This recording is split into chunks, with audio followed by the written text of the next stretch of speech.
नमस्कार. आजचा व्हिडिओ आपला जरासा वेगळा आहे. तुम्ही जे दिवे बघतात हे दिवे कुठल्याही तेलावरती चालत नाहीये, तर ते आपण बनवले आहे पाण्यावरती चालणारे दिवे, ते पण घरगुती पद्धतीने. तो तुम्ही बघू शकता आपण बऱ्याचदा ब्रश आणतो आणि त्याची जी वरची कवर असतात ते आपण फेकून देतो, परंतु आपण ही कवर जी आहे ती फेकून न देता या ठिकाणी खूप महत्त्वाचा असा वापर या ठिकाणी आपण या टूथ ब्रशच्या कवरपासून करणार आहे. त्यामुळे व्हिडिओ शेवटपर्यंत नक्की बघा आणि तुमच्या खूप मोठा फायदा या ठिकाणी होणार आहे. खूप पैशाचीही बचत या व्हिडिओमधून होणार आहे. तर चला सुरुवात करूया आपण या व्हिडिओला.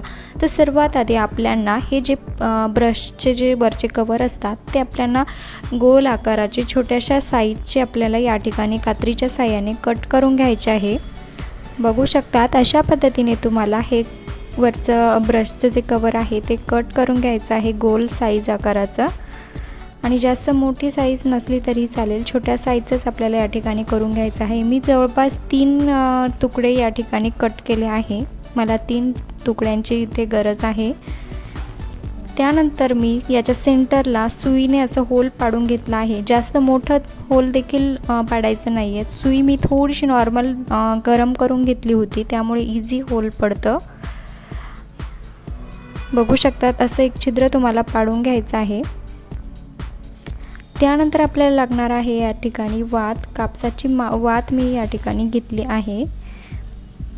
जेवढे माझ्याकडे 3 मी तुकडे केले आहे त्या कवरचे, तेवढ्या 3 वाती मी या ठिकाणी बनवल्या आहे. आणि जी ही वात आहे ही आपल्याला त्या छिद्रामधून ओवून घ्यायची आहे. त्यामुळे छिद्र असं पाडा की जे जास्त मोठंही नको व्हायला आणि छोटं पण नको व्हायला. वात अगदी परफेक्ट यामध्ये बसली पाहिजे. या अंदाजाने आपल्याला ते छिद्र पाडून घ्यायचं आहे. त्यानंतर मी ते घेत आहे काचीचे ग्लास. तुमच्याकडे काचीची वाटी किंवा अजून काही काचीचे छोटंसं मटेरियल असेल ते देखील तुम्ही या ठिकाणी वापरू शकतात. मी एक प्लॅस्टिकचा आणि एक काचेचा असे ट्रान्सपरंट दोघं वस्तू घेतल्या आहे. ट्रान्सपरंटमुळे आपण जे दिवा बनवणार आहोत अगदी आकर्षक या ठिकाणी दिसणार आहे. त्यानंतर मी या ग्लासमध्ये आणि एक छोटंसं प्लॅस्टिकचं जे डब्बा होता त्यामध्ये मी पाणी ॲड केलं. त्यानंतर मी यात टाकला आहे कलर, जेणेकरून छान असा रंग तयार होईल पाण्याला. आणि दुसऱ्या ह्याच्यात मी इथे हळद टाकली आहे, जेणेकरून त्याला देखील पिवळा कलर या ठिकाणी तयार होईल.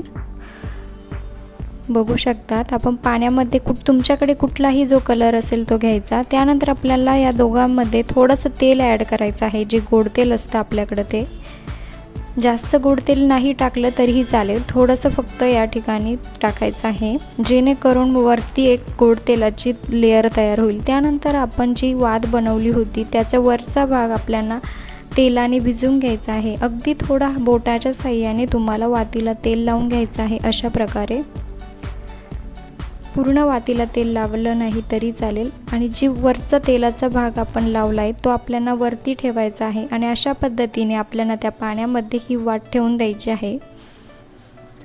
सेम हीच प्रोसेस मी दुसऱ्या देखील भांड्यामध्ये असंच करणार आहे. बघू शकतात. त्यानंतर आपल्याला हे जे वरचे दिवे आहे ते पेटवायचे आहे. अशा प्रकारे तुम्ही हे जे दिवे वरची जी वात आहे त्याला पेटवू शकतात. बघू शकतात इथे मी दिवे पेटवलेले आहे आणि रिझल्ट अगदी तुमच्या समोर आहे. मी कुठल्याही प्रकारचा या ठिकाणी तेलाचा जास्त वापर केलेला नाही आहे. मी तेल यासाठी टाकलं की जेणेकरून आपली वरची लेअर तेलाची असेल. आणि हा जो दिवा तयार झाला हा फक्त पाण्यापासून दिवा तयार झालेला आहे आणि रिझल्ट तुमच्या समोर आहे. बघू शकतात किती छान असं सुंदर दिवा या ठिकाणी तयार झालेला. तुम्ही वेगळ्या कलरचं डेकोरेट देखील याला करू शकतात किंवा त्यामध्ये थोडेसे फुलं देखील टाकू शकतात. आणि हा दिवा जवळपास 1 ते 1.5 तास चालू राहतो. मी स्वतः याचा ट्राय घेतला, ज्यामध्ये थोडंसं तेल टाकलेलं असतं, त्यामुळे ते वात तेल शोषून घेते आणि दिवा जास्त वेळ चालत राहतो.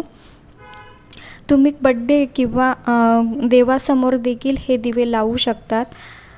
तुम्ही कुठलंही डेकोरेशन काही सेलिब्रेशनच्या वेळी देखील सेम असेच दिवे वापरू शकतात.